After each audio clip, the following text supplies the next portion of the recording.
Hey, everybody. Welcome to this episode of the Higher Ed Geek podcast, episode number 36 with Krista Klein. Just a great professional, great person, and she is a recent mother, which is just super awesome. And she's also currently pursuing her doctorate, so she's got a lot going on, but always a pleasure talking with her. She shared a lot of great stuff in this episode. We definitely got into the whole parenthood sort of aspect of life. And while I'm not there, I'm a recent uncle, so it's definitely starting to be on my mind a lot more. Just seeing my brother and his wife going through that, and just my role as a somewhat kind of adult parental sort of figure. But we mentioned a couple of things we'll include in the show notes. But Krista is just so awesome, and I'm glad that I can continue to highlight her and the great work that she's doing. And without further ado, keep an eye out for a message from our new sponsor. And then after that, this will be episode number 36 with Krista Klein. This episode of the Higher Ed Geek podcast is brought to you by Top Hat, the teaching app that makes active learning come to life. Top Hat already helps thousands of college professors create their perfect course, both inside and outside the classroom. It's a suite of easy-to-use apps to engage your class, adopt incredible next-generation textbooks, or to run tests within a secure digital environment. Best of all, it integrates with all of the popular LMS systems and doesn't require IT approval to get started. See why professors in over 700 colleges and universities across North America already use Top Hat to power their classrooms. Visit tophat.com/higheredgeek to learn more. That's tophat.com/higheredgeek. Cool. Well, we'll go ahead and dive in here. We will just get things started. If you want to give a quick introduction of who you are and how you got to be where you are today, and then we'll go into pieces of your journey. Sure. So as you know, I'm Krista Klein. I am currently serving as the Assistant Dean for Student Affairs at the Rutgers University Honors College in New Brunswick. And what that just generally means is I oversee a lot of the day-to-day operations in a small college within the larger Rutgers. And we are going to welcome our first kind of full class of students. So we're going to now have our full 2,000 students in our student body, which is very exciting. So we'll finally have seniors, juniors, sophomores, and first years. So I'll be doing a lot of work.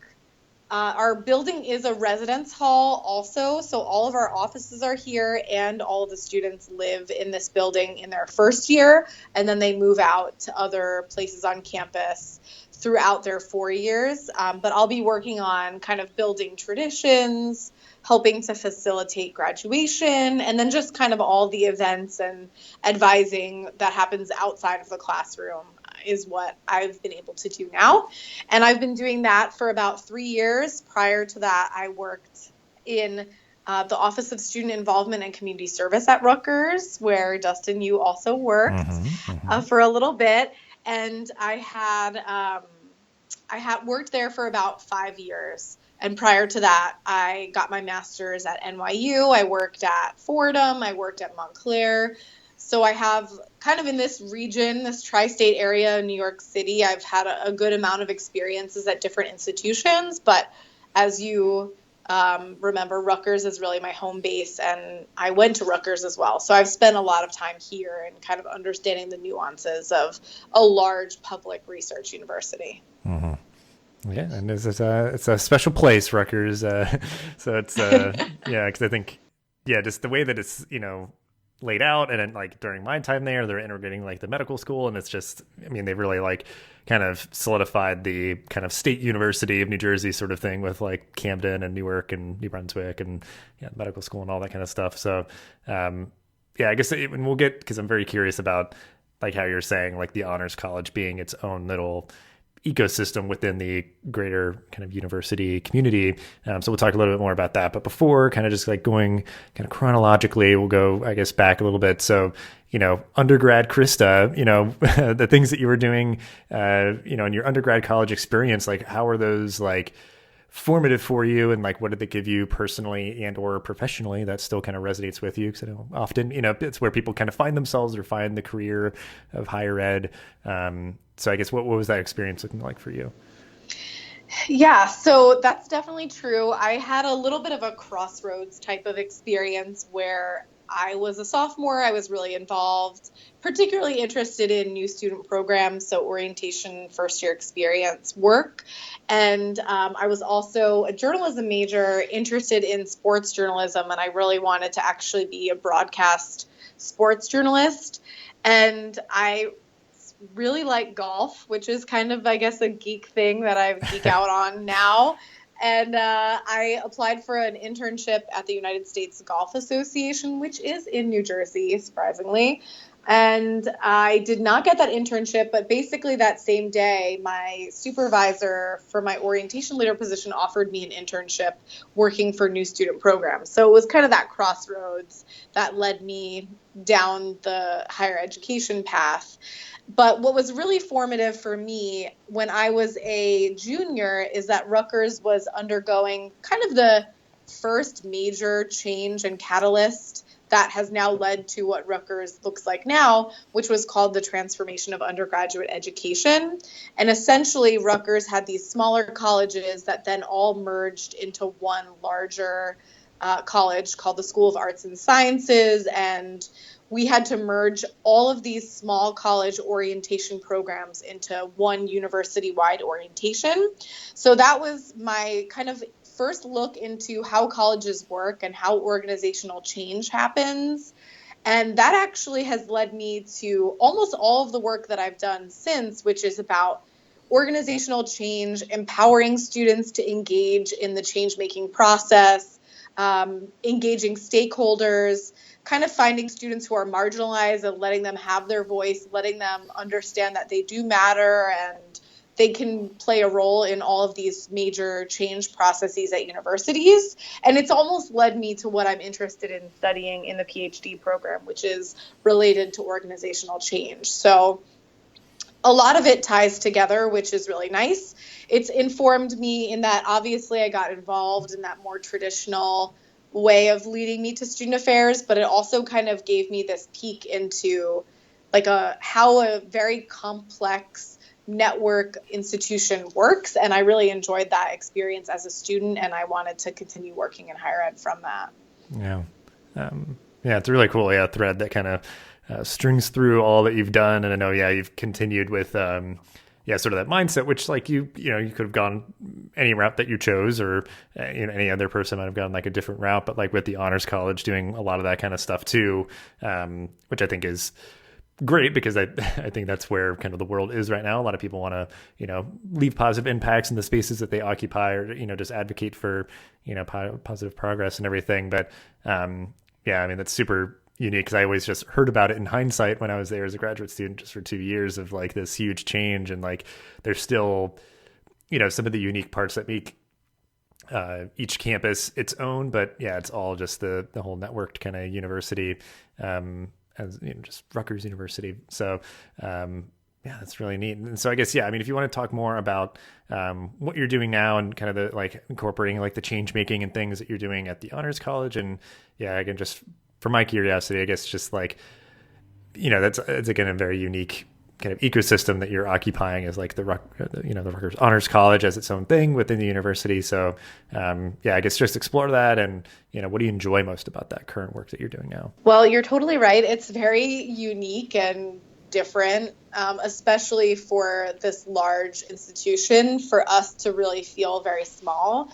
And for those who aren't as familiar with Rutgers, we actually have a river that separates our campuses. So we have these 5 campuses where students have to take a bus. It's the second largest bus system in New Jersey after New Jersey Transit. And it's very complicated to get students to get answers to questions, to collaborate with colleagues and other staff, because you have to drive sometimes 20 minutes to get to another office. And so for the Honors College, when we started, which we opened in August 2015, we have staff in this building, in this hallway, who are advising team, so academic advisors. We have our budgeting and finance team here. We have an associate dean for research and innovation. We have a student affairs team. We have admissions folks. We have marketing folks. And we're really lucky to be able to collaborate in a unique way that brings the academic and student affairs experience together, which to me is kind of where the learning magic happens, is giving students an opportunity to see what they're learning in the classroom and how they can connect that to their outside the classroom experience. So whereas I know for us who have more of a student affairs focused career, we believe, there's so much learning that takes place outside the classroom. We don't get a chance to interact with faculty as much. And we have faculty who are on staff here. We have faculty who live in our building. So it's given us a unique opportunity at such a large institution to kind of create that smaller feel for staff and for students. So what I think is the most awesome is that opportunity to collaborate and work together. And I wanted to share something that I also know is close to your heart, Dustin, which is that we have a special Honors College event during Rutgers Geek Week, which is a week of events at the university as a whole that kind of focus on subculture and geeking out about things. But because we are an academic unit, I felt really strongly that at the Honors College, we could engage faculty in this work. So for the past 3 years, I'll focus on the first year because I think it was really awesome at the time. My students, I asked them, what is something in pop culture that you're really into that you think is awesome that we could look at through an academic lens? And they all wanted to talk about Star Wars. That was kind of what was reborn around that time. And I read an article in the New York Times that was called The Economic Cost of Destroying the Death Star. And it was awesome. It was written by a professor at the Washington University in St. Louis, and he was an economics professor. We invited him to campus in addition to a Rutgers physics professor and a religion professor from a school in New York. And they all talked about these kind of academic concepts as it related to the Star Wars universe. So we talked about like the physics of building a lightsaber, like how would that really be possible? And with religion, we talked about kind of like religious idols and good versus evil and philosophy in Star Wars. And then, of course, we talked about economics and how destroying the Death Star would really be basically be like a huge blow to the universe. And not only the economic cost, but like the labor cost and the life cost. It was quite fascinating. And then we showed the Force Awakens. We called the event Star Wars: The Knowledge Awakens. So it was really neat to be a part of an environment that could kind of create that event and add that academic component so that students were learning, but they were doing it about something that they really loved. Yeah. Well, yes, I greatly appreciate that. That was one of my favorite things about being at Rutgers is seeing Geeky Week happen and being able to be like a small part of that when I was there. So, yeah, because I know we've had past guests on the podcast talk a lot about just like being able to build community around those like shared interests, but then even just like kind of putting your foot in the door of like those academic concepts that, I think it's a way to help frame them in a way that might be more palatable to, have somebody kind of get their curiosity sparked. And also obviously just like, it's a fun, just a fun event, if nothing else, but, yeah, that's really cool. And I think, it's almost like, cause I think that's the ideal that, many campuses I would hope would strive for, like what the Honors College has, that it's just this very tight, kind of tightly coupled unit where, like you said, all of that stuff that should interact and kind of collaborate is, very close together and all that. And maybe just because of, a university growing over time or just, people like transitioning and stuff, but like it just becomes a lot more loosely coupled over time. But if, the Honors College was created recently, and if it's like, yes, we want to start from here and try to keep that, kind of keep the group very tight together so that everybody can help each other out or just, make sure everybody's on the same page and all that. But so yeah, that's all really cool stuff. And I guess, yeah, I guess I don't know if you personally are, a huge Star Wars fan or what, but I mean, I don't know if you've been able to like bring anything else of like your interest into the work that you're doing, but like what are the things that you're really into that you geek out about currently, and if it's like stuff that you've always been into or stuff that you've like recently discovered, but yeah, what are those things that are bringing you joy lately?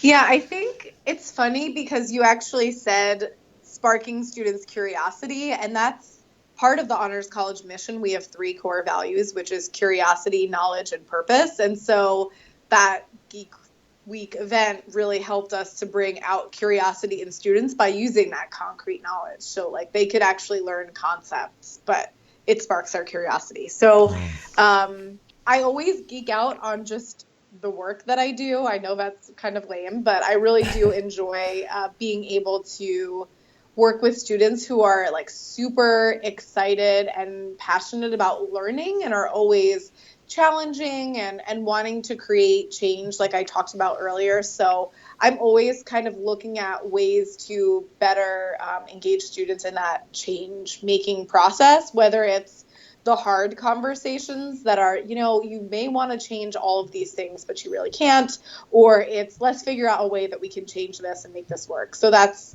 really a neat thing about work that I geek out about. It's been an interesting journey over the past 6 months. So I have a 6-month-old daughter, Mira, and I typically am like a person that has really been passionate about hobbies and like exploring a lot of interests and being engaged professionally as well. So like looking at myself as a whole person and being a mom now, I find myself just by nature of the role that I'm just geeking out about a lot of mom stuff. So there's a book that's called The Fifth Trimester by Lauren Smith Brody, and it talks about a mom's transition back to work as so let me backtrack because Dustin, you don't have children, you won't be pregnant yourself, so you may not be familiar with these terms, and some of the listeners might not be either. So when you're pregnant, you have 3 trimesters, and then a lot of doctors say that when the baby is born, the first 3 months are like a 4th trimester because it's a newborn that doesn't really know how to function in the outside world. So they're kind of dealing with that transition. So it's almost like a baby is born too early. They need this 4th trimester to get adjusted. And then this woman wrote this book called The Fifth Trimester, which is basically when the working mom is born. So it's after the newborn phase is over. That's about 12 weeks. And that's in the United States. That's typically when women go back to work from maternity leave. So I've been learning a lot and kind of geeking out on what it means to be a working mom and how to kind of learn all the tips and tricks as to how to function on not a lot of sleep. And how to, like, if you're going to be breastfeeding, like pumping in the office, and kind of how to be an authentic mom when you're also working, and how to be authentic with students about that. So I try to really say, like, I'm taking a 20-minute break because I need to, pump breast milk for my child. Like, I feel like it's important to tell students that that's something that if they choose to have children and they choose to work, this is just the reality of the situation. And I don't want to hide that. So I've kind of been geeking out on this idea of like, being a mom, being a working mom, being authentic, and kind of making sure that I'm telling that story. And it's not all sunshine and roses, and I'm not a huge baby person. So like how I've adjusted to that has been a part of my life too. So I just find that I've been kind of geeking out a lot on that. No, and I think that's really, like, it's really smart, and just having that like awareness, I guess, almost of like, because I think people might have difficulties and then in hindsight try to like, maybe if they're having another kid, they might try to like, tinker and kind of pivot or something. But like you're in the midst of it, and like you have this self-awareness enough to kind of like, okay, let me like try to figure this stuff out, or how to do it in the best way that I can. And like, yeah, it's just interesting. And I like that kind of like kind of framework of like the fourth and fifth trimester, and because it kind of like, people just kind of accept like, oh, babies go through trimesters and they're born and all that, but it's like, continuing that thing that people just accept and is easy, I think, for people to understand because it's very familiar, or kind of familiar enough. So yeah, that's interesting. And I think, it's like good on you for like, taking parenthood and being a mom, like seriously enough to be like, let me like read some stuff. Let me like try to, even just for like yourself personally. Cause I know like, cause I think, people will give advice, and I don't know maybe how you like, if it was really just like in your core, like you kind of went on this journey, of like reading these kind of books and stuff on your own, or if like people give you advice about it. But, I think it's like my mom gave me the advice, which I want to share with the world because it was great, and I really appreciate her authenticity because now she has 2 grown children. Like I'm about to be 30, like we're going to out and about in the world.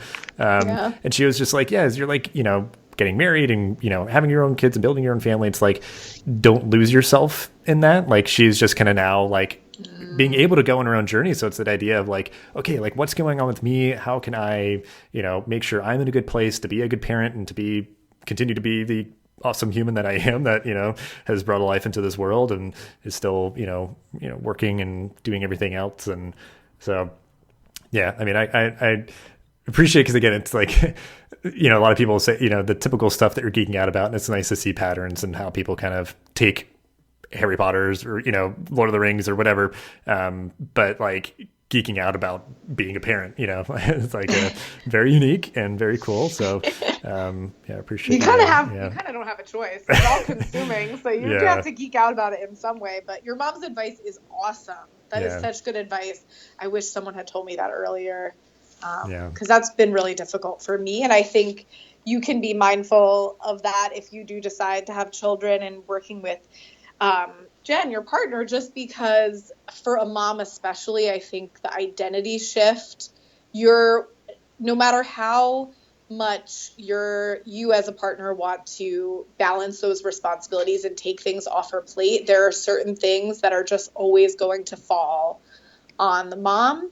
And my partner, Dan, he's amazing. He does so much for me, but there's still that identity shift. And I still find myself kind of grieving Krista before children, but I have to be mindful that it's not a loss, it's a shift. And so like just keeping that in the back of your mind, that's why I think your mom's advice is so great, she's going to lose, and you're going to lose too, like a part of who Dustin is right now, but you have to think of it as a shift and not as a loss. And like and I guess if it's like the shift or just sort of like, being put on the bench, it's like they're still there, or like the things that I did, it's like, I can still share that with, a future potential child or whatever, like it's like, it's not as if it's like gone and forgotten and, locked away or something. It's just like, I did stuff and I can like share that with my child, like my interests or things that I enjoyed doing as a kid or something. But it's definitely a shift. And, I mean, it's certainly because like, I guess it's, the idea, like you said, it's an all encompassing thing in your life to have a child. But I think some people, again, it's like, if you, it's no shame on them or anything, but it's just like, if you don't have the self-awareness, you might not really try to like, invest in yourself and make sure that you're kind of taking care of yourself in that process, or kind of just like, I don't know, maybe not taking it like seriously enough or something. But I think it's just, everybody comes at it from an angle, and then you might like in hindsight be like, oh, I should have done this or should have done that, like, but it's a beautiful chaotic mess as life is. So true. But well, I guess maybe like if there was any of those like bits of advice, or like just those things that, you're reading and you're kind of plugging into right now, like how are they kind of positively contributing? Like if there was, I don't know, like maybe a moment that, or, just like an anecdote or a quote or something that comes to mind of just like, how has this been meaningful for you in terms of like, really digging into almost like this, I guess for like, like almost like the academic side of like parent, like kind of like zooming out a little bit. And then like, obviously you still have to be a mom day to day, but like, how has that kind of shift for you, specifically been like really positive? Oh, that's a great question. I mean, I do love what you just said about like embracing the mess, because I think it's just a mess for a while, and you have to be okay with that. And I think knowing that everything is a stage and a phase, and there's a limited time that you have to deal with certain things. So like first 3 months, you may not really be functioning very well at all as a human being. You might just be taking it minute to minute and very animalistic, like basic needs met. And then for the next 3 months, you're kind of a little better, but maybe you still only shower like once every 4 days. And then, and I like love showering, so that was really difficult for me. And then now that we're now past 6 months, it's like, okay, now I can make it a priority that I'm going to shower every day. I'm going to work out once a week. I'm going to care for myself. Like I actually, I like listening to the Minimalists podcast occasionally, and they always talk about core values. And so after I had the baby, I thought like I need to come up with what my core values are to make sure that I'm addressing at least one of those at all times with the baby. So for me, it's care for myself, care for others, which obviously I'm doing with a baby, so that kind of is irrelevant in this conversation. Making learning a priority, living mindfully, and then making sure that I'm leading the way and role modeling for others. So like doing this podcast, I'm being able to learn something. I'm being able to kind of lead the way and role model and talk about my experiences. I'm taking time for myself to do this. So I have to make sure that everything that I'm doing or saying yes to is addressing one of those things. And if it's not, then it's probably not the best use of my time. So I'm trying to focus on those values, and that taking some time to actually sit down and think about what those are was pretty important for me too. Yeah. Yeah. I mean, their podcast is good. Yeah. I'll cherry pick some episodes every once in a while if it's just kind of like what's on my mind, and they'll talk about a particular topic. But, yeah, I think that's good advice, and because sometimes it helps you to figure out what you should do, and other times it might help you to figure out like what not to do. If it's just like, what, it's not a good use of my time, which is limited to, do X, Y, or Z thing. But then you could also be like, but you know what, it would be great for this other person. It's not as if like you're not doing it so it doesn't happen. It could be like, hey, colleague or friend or whoever, like, would you like to volunteer with this organization? I really can't right now, or it's not, what I should be doing or what. But, well, I guess, with that podcast, with the time that you do have, as you're trying to, I guess, learn more, is there anything that you'd like to just kind of name drop that you're reading, watching, and or listening to that we can include in the show notes? Sure. So I have limited free time. So when I do have free time, it has to be something awesome that I'm doing. And it also has to be something that my partner can enjoy as well, because we want to spend some time together, but we have to find something that we share that we enjoy.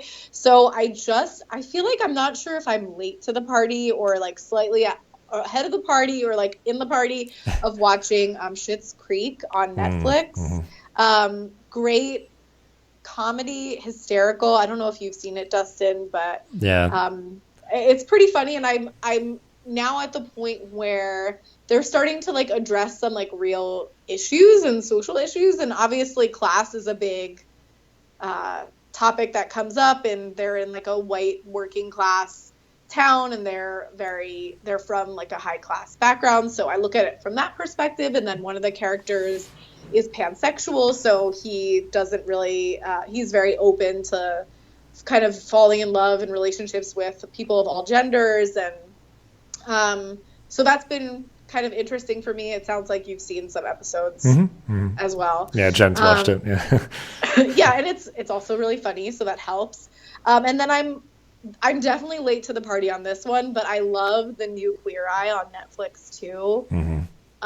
It is unbelievably good. I've cried multiple times while watching it. And again, I find that it hits, not only is it entertaining, but it also is kind of this social justice perspective of having this group of gay men move from Tolerance, which was the original Queer Eye for the straight guy, like about 10 years ago, to this idea of acceptance, inclusion.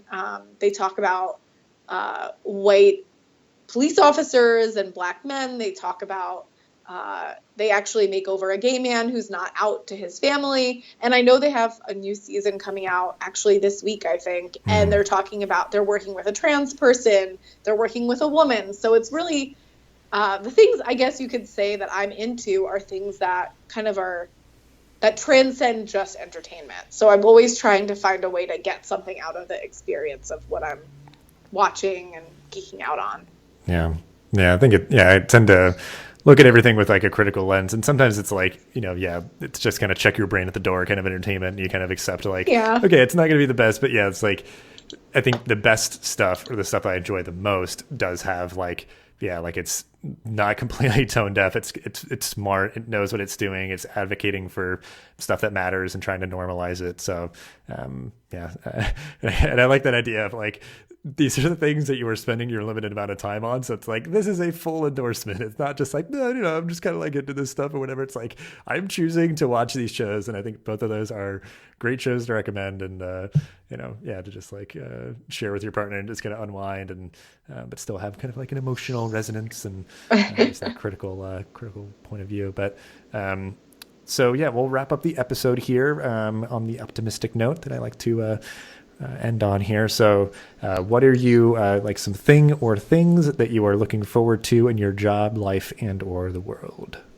So I love this question. I love that you ask it at the end of the podcast, also to kind of send it off. But I think for me, like I mentioned, my core values, this idea of kind of leading the way and role modeling. I look at myself as a working mom as a role model for others, but particularly for my daughter, for Mira, to show that if she likes work, if she wants to be engaged in the world and, engaging with people and doing things that make a positive impact, then it's a positive thing to be a working mom. I try not to look at it as a deficit of like, I'm not spending time with my child. I try to look at it as a role model. So I'm looking forward to being able to be that role model for her through work, I'm looking forward to eventually one day getting a PhD. It might be in like 5 years, but still looking forward to kind of having that to role model for her and for others. And then just kind of seeing her grow up and evolve into her own person and getting this practice of raising a child who is, in my mind, who I hope will go on to make like a really positive impact, to be a feminist, to be an activist, to do kind of take all this great work that's happening in the world and these movements and kind of take it to the next level. So I'm looking forward to seeing how that all pans out. I don't like to put expectations on her, but I would like to say I have an expectation that she'll like do something good in the world. So I'm kind of looking forward to all of that in the future. Yeah, for sure. And it's like, I think that idea of like, even if it's just like, like they don't have to just be like a clone of you that does everything and that whatever. It's like, at least in some aspects, it's like you've been like running with the torch for a while. And it's like, I would hope that they would like run alongside me sometimes, like as we're kind of, sharing interest or sort of causes or something like that. But because my brother just had a child. So it's like being an uncle, that idea of like, congratulations. Yeah, thank you. Cause I think, sharing in the same spirit of just like excited to see her grow up and, just be able to be a part of her life. And just like, it definitely clicks in that different idea of like, obviously just like wanting to be around, wanting to be that role model. And, so I think, as I said before, just as we were like talking about doing this podcast, kudos to you for balancing all that you do and, working to be that role model. And, I think, it's cool to see, I think it's only been a couple of months, since, my niece was born too. Like, it's certainly this like gradual kind of taking up this identity and integrating it into your life. And like I said, not looking at it as like a deficit, but just as like, this is who I am. And it's, it's a good thing. It's, it's a kind of a positive thing to be working and contributing to the world and, being able to, share that value with your child. So, awesome. Well, I appreciate you sharing all that you did. And, we'll have everything that we mentioned in this episode in the show notes as usual. And, really appreciate your time. And, I'm sure I'll talk to you again soon. Just have a good rest of your day. Yeah, you too. Thanks for having me. This podcast is a proud member of the Connect EDU podcast network, bringing together diverse voices and thoughtful discussions to the higher ed community. Check us out online at connectedu.network or on Twitter at connectedupod. Thanks for listening to this episode of the podcast. Make sure to rate, review, and subscribe so you never miss an episode. Thanks again for listening, and we'll see you in the next episode of the Higher Ed Geek podcast.